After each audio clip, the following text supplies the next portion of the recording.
Ketika 6 anggota Regu Palu Api sedang mencari monster level komandan dan bersembunyi di atap aula perumahan sektor Langit Biru.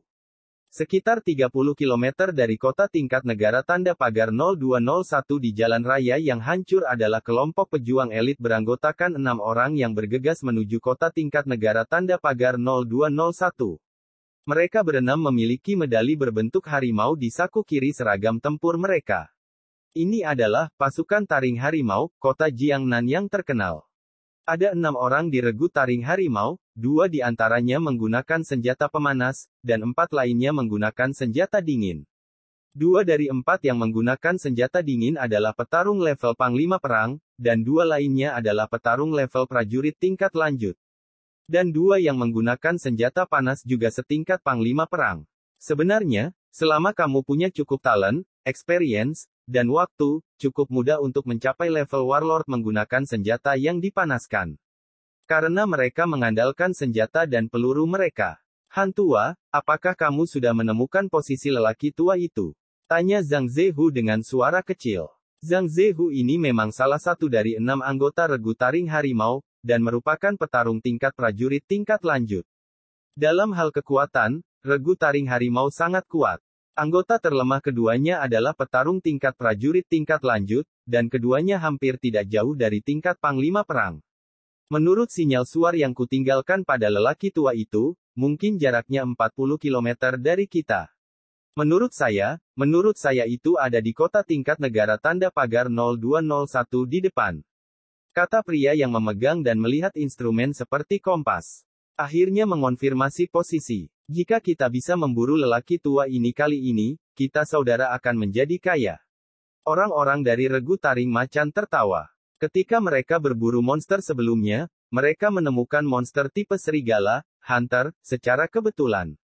Ada banyak klasifikasi berbeda untuk monster hari ini. Sebelum periode Grand Nirvana, sebagian besar terdapat babi, anjing, kucing, sapi, dan domba di masyarakat.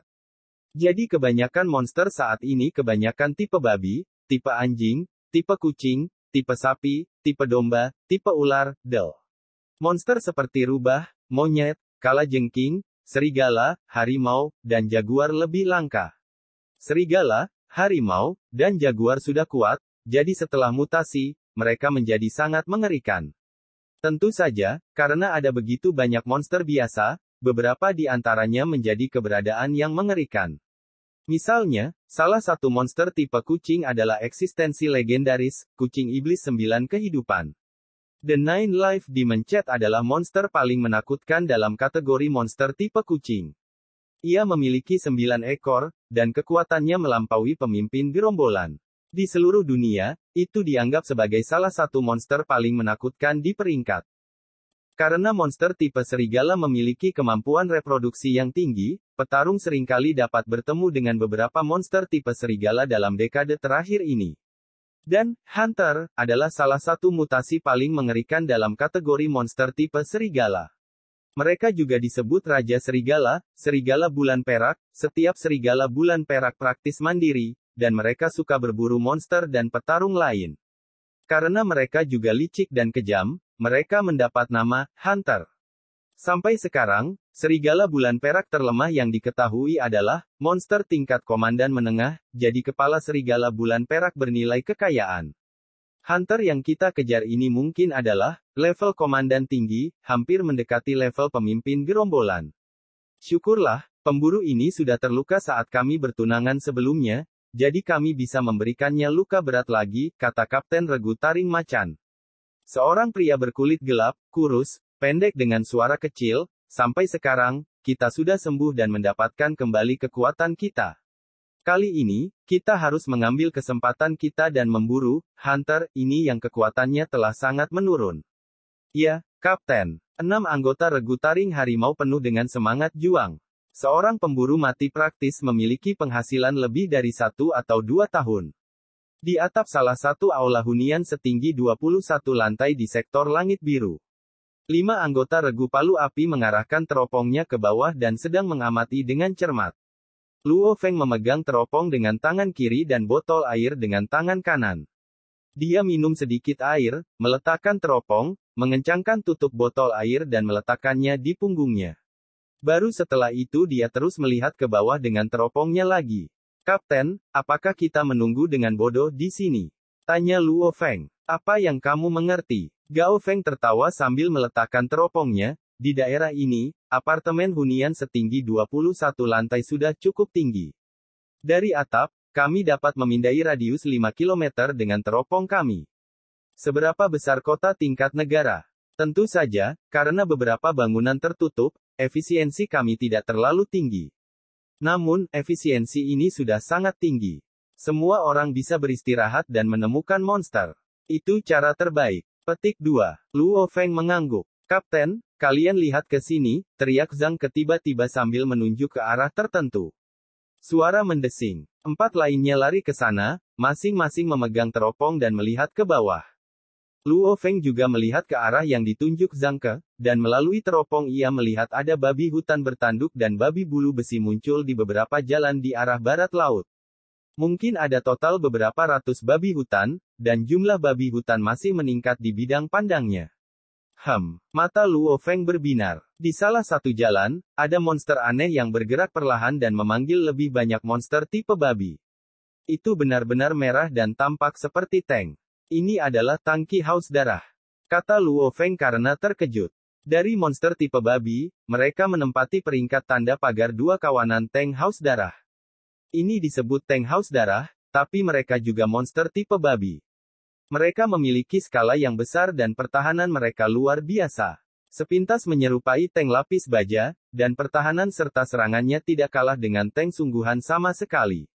Itu adalah tangki yang haus darah. Astaga, itu tangkapan besar. Kapten, menurut warna sisiknya, itu seharusnya berada di sekitar monster level komandan rendah. Mungkin mendekati level komandan menengah. Beberapa anggota regu palu api mulai berdebat. Harga sebuah tank yang haus darah cukup tinggi, Kapten Gao Feng tertawa, meskipun itu hanya monster level commander rendah, harganya sebanding dengan monster level commander level menengah. Ini tangkapan yang bagus. Semuanya bergembira. All Chen Gu. Suara Kapten menyebabkan Chen Gu akhirnya membuka matanya. Chen Gu tertawa sambil berdiri, hai teman-teman, menemukan monster setingkat komandan. Kemari dan lihat, Gao Feng tertawa. Chen Gu berlari cepat dan melihat melalui teropong. Dia tercengang saat dia berkata, sial, itu adalah tank haus darah yang menempati peringkat kedua dalam monster tipe babi. Pembelaan orang ini gila, peluru menembus armor yang kubawa mungkin bahkan tidak akan bisa menembus sisiknya. Sepertinya sudah waktunya untuk menggunakan yang berharga saya. Cepat, peluru tidak berharga sebanyak itu, bujuk Gao Feng. Chen Gu cepat, dia segera berlari ke kotak baja, mengeluarkan 3 peluru berwarna merah darah, dan mengganti peluru di senapan sniper. Pu. Chen Gu berbaring di atap dan menyiapkan senapan sniper berat abu-abu ke perakannya. Laras. Pistol memantulkan cahaya dari matahari. Dan Chen Gu mengulurkan tangannya untuk merasakan arahnya, dan mulai melakukan perhitungan rincin saat dia mengkalibrasi perangkat bidik optiknya. 5 anggota regu palu api lainnya tidak berani bersuara. Mendadak, peng. Sebuah suara dalam yang penuh kekuatan terdengar. Dalam sekejap, peluru menembus udara dan melesat. Tidak hanya kekuatan peluru yang menembus armor yang menembus ini sangat tinggi, tapi kecepatannya juga beberapa kali lebih tinggi dari kecepatan suara. Karena lebih cepat dari kecepatan suara, ledakan sonik yang ditimbulkannya berada di belakang peluru, yang berarti suara tidak akan sampai ke monster sampai setelah terkena peluru. Tank haus darah berjalan perlahan di jalan, memimpin monster dalam jumlah besar. Pu. Sisik antara bagian belakang telinga dan leher terbakar seketika, secara dramatis meledakkan lubang saat peluru menerobos masuk. Gelombang-gelombang, tangki haus darah itu meraung kesakitan saat mulai terhuyung-huyung dan bergoyang. Setelah keseimbangannya kembali, tangki yang haus darah itu segera melolong dalam kemarahan dan kepahitan berulang kali. Dalam sekejap, monster tipe babi dalam jumlah besar yang tersebar segera bergegas ke arahnya, dan tempat di mana tangki haus darah dihantam mulai berdarah. Itu terus melolong berulang kali, tetapi tidak dapat menentukan dari mana peluru itu ditembak. Di atap, Chen Gu sedikit mengangkat kepalanya dan menjauhkan perangkat bidik optik dari matanya saat dia berkata dengan percaya diri, keberuntungan saya cukup bagus, saya mencapai titik vitalnya. Babi hutan haus darah ini tidak langsung mati karena kekuatan hidupnya kuat, tapi pasti akan jatuh dalam 5 menit. Tembakan pertama adalah tembakan paling efektif dalam sniping jarak jauh karena monster level commander tidak siap untuk itu. Namun, jika peluru pertama gagal mengenai titik vital, maka akan ada masalah. Dan monster level komandan memiliki pertahanan yang sangat tinggi, jadi cukup bagus jika peluru bisa menembus armornya. Karena itu, peluru biasanya berkonsentrasi pada peluru penusuk baju besi, bertenaga penetrasi tinggi dan bukan beberapa peluru ledakan yang merusak. Jika Anda bahkan tidak bisa menembus baju besi, lalu apa gunanya merusak? Tembakan bagus, kata Zhang Ke sambil mengacungkan jempol. Tengkorak tangki haus darah sangat keras. Bahkan jika kamu berhasil melewati timbangan, tangki yang haus darah tidak akan banyak terpengaruh, tertawa Gao Feng. Chen Gu, senjata ini luar biasa. Jika Chen Gu gagal, maka mereka harus membunuh semua monster yang menjaga tangki haus darah, yang terlalu sulit. Jangan terlalu banyak memuji saya. Chen Gu tertawa, sekarang kalian harus memikirkan cara untuk mendapatkan mayat dari tangki yang haus darah itu. Ada ratusan monster mengelilinginya. Dan jika kita terlalu lambat, regu tempur lain mungkin mencuri jarahan kita. Jangan sial, mungkin ada paling banyak 2 atau 3 regu tempur di kota tingkat negara ini. Gao Feng tertawa, baiklah teman-teman, mari kita bereskan dan pergi, untuk membawa mayatnya ke sana. Zhang Ke, pergi dan bawa salah satu kotak baja Chen Gu.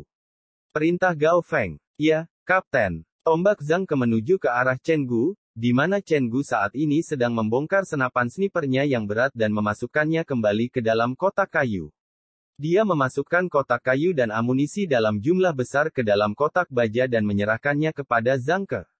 Setelah itu, Chen Gu membuka kotak baja lainnya dan mengeluarkan senapan mesin. Dia melilitkan rantai peluru di sekeliling dirinya dan menempelkan salah satu ujungnya ke senapan mesin. Luo Feng mendecakkan lidahnya setelah melihat pemandangan seperti itu dan tidak bisa menahan untuk takjub. Senjata yang dipanaskan biasanya hanya sangat efektif melawan monster level prajurit. Misalnya, ada keberuntungan yang terlibat dalam satu tembakan membunuh tangki haus darah.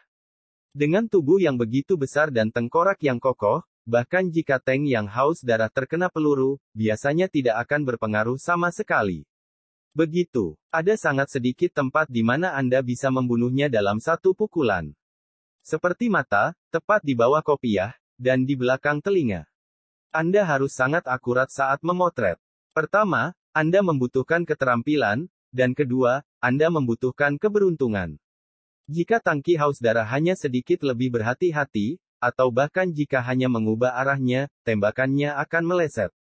Pergi, turun. Setelah perintah Gao Feng, Luo Feng dan yang lainnya menuruni tangga dan dengan cepat meninggalkan sektor langit biru. 5 menit kemudian, Luo Feng dan yang lainnya berada di gang kecil. Wei Ti, yang memimpin, diam-diam mengintip keluar, dan berkata sambil menoleh, "Kapten, tangki haus darah itu turun dan mati." Chen Tua, sangat baik, Gao Feng mengacungkan jempol. Chen Gu tertawa. Namun, Kapten, lanjut Wei Ti, setidaknya ada beberapa ratus monster yang mengelilingi tubuh tangki haus darah. Ini akan merepotkan untuk mengambil mayat tank yang haus darah.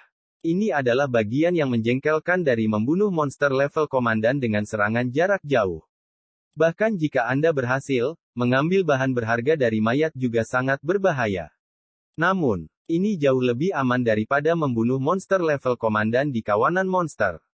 Aturan yang sama, Wei Ti dan Wei Qing akan mengalihkan perhatian kawanan. Saat mereka bingung, kita akan pergi, perintah Gao Feng, dan dia menoleh ke arah Luo Feng. Luo Feng menarik napas dalam-dalam saat ini. Menyerang beberapa ratus monster dalam satu kawanan memang situasi paling berbahaya yang pernah dia alami sejauh ini dengan regu palu api. Tentu saja, menurut postingan yang dia baca, situasi seperti ini adalah salah satu situasi yang lebih mudah yang harus dihadapi oleh regu petarung. Ada situasi yang puluhan hingga ratusan kali lebih berbahaya dari ini. Luo Feng, kamu tunggu di sebelah Chen Gu. Misi Anda adalah untuk melindungi Chen Gu dan tidak membiarkan monster apapun menyerang dia, perintah Gao Feng. Jangan khawatir Kapten, aku pasti tidak akan membiarkan satu monster pun mendekati saudara Chen, mengangguk Luo Feng. Bagus, ayo pergi. Petik 2. Gao Feng memerintahkan. Suara mendesing. Suara mendesing. Dua lampu hitam terbang dari tangan saudara Wei Ti dan Wei Qing, seolah-olah itu adalah petir. Mereka terbang sekitar 100 meter dan mendarat di tengah kawanan monster. Kedua lampu hitam ini sebenarnya adalah dua bola hitam berbentuk elips. Bola hitam berbentuk elips ini juga memiliki sinyal pewaktu merah. Monster yang menyadari hal ini segera kabur dengan hati-hati. Berbunyi. Berbunyi. Boom gelombang-gelombang. Dua bom waktu itu meledak dengan ganas. Fragmen terbang mengikuti ledakan kuat, menyebabkan dua monster di samping mereka jatuh dengan darah di sekujur tubuh mereka. Pada saat yang sama, bom melepaskan banyak tabir asap, yang dengan cepat menyebar ke segala arah. Dalam hal kekuatan, dua bom waktu ini hanya membunuh satu monster karena keberuntungan dan melukai 5 atau 6 di antaranya. Sebagian besar monster hanya terpengaruh oleh layar asap. Biaya. Perintah Gao Feng. Suara mendesing. Suara mendesing. Suara mendesing. Luo Feng juga meledakkan semua kekuatan di tubuhnya, dengan perisainya di satu tangan dan pedang hantunya di tangan lainnya. Dia berlari cepat dan mengikuti Chen Gu. Kecepatan keenam anggota regu palu api sangat mencengangkan. Mereka berada sekitar 150 meter dari mayat monster tingkat komandan di kawanan dan mereka sampai di sana dalam 4 atau 5 detik. Dan ini dengan kecepatan yang menurun karena berlari ke tengah kawanan. Kapten Gao Feng bergerak seperti kilat dan menyerang ke depan. Dia memegang salah satu palu beratnya di salah satu tangannya dan mulai mengayunkannya, dan hanya dua suara, peng, peng, terdengar. Dua kepala monster level prajurit segera meledak setelah dihancurkan. Satu sisi adalah monster tingkat prajurit menengah dan yang lainnya adalah pejuang, panglima perang tingkat pemula, yang kekuatannya mendekati pejuang, panglima perang tingkat menengah. Perbedaan kekuatannya terlalu besar. Dia memegang palu yang berat di satu tangan, tetapi belati di tangan lainnya. Dalam sekejap, dia berada di samping mayat, Teng haus darah, dan dia dengan cepat memasukkan belatinya ke dalam lubang yang dibuat oleh peluru di belakang telinga Teng yang haus darah itu. Sementara Gao Feng membedah mayat ini dan mendapatkan materi, 5 anggota regu palu api lainnya berada dalam bahaya. Cepat, Luo Feng, lindungi Chen tua dengan baik, kata Zhang Ke sambil melambaikan tombaknya. Saudara laki-laki Wei Qing dan Wei Ti melindungi Gao Feng. Dengan pertahanan Teng yang haus darah, jika itu adalah Wei Ti atau Luo Feng yang membedahnya, dibutuhkan banyak waktu. Namun, dengan kekuatan luar biasa Gao Feng, setengah menit sudah cukup. HOWL gelombang-gelombang. ROAR gelombang-gelombang. Monster di sekitarnya menemukan Luo Feng dan yang lainnya dan mulai menyerang mereka. Itu seperti peledak berat yang menyerbu dengan kecepatan lebih dari 100 km/jam. Keluar, dengan 2 langkah terampil, Luo Feng menghancurkan perisai di tangan kirinya ke babi hutan bertanduk pengisian saat dia menghindar, mendorong babi bertanduk itu kehilangan keseimbangan. Tubuhnya yang besar jatuh dan mengguncang tanah saat jatuh ke trotoar beton yang sudah retak, menyebabkan debu dalam jumlah besar naik. Luo Feng tidak ingin membunuh musuh, dia hanya ingin bertahan hidup selama setengah menit. Siu, siu, Zhang Ke melambaikan tombaknya, membunuh 2 monster tingkat prajurit dan mengalahkan 3 dari mereka. Setelah itu, ketiga monster yang marah itu melolong dan mengepung Zhang Ke saat mereka menyerangnya. Zhang Ke tidak memiliki perisai, dia hanya menggunakan satu tombaknya.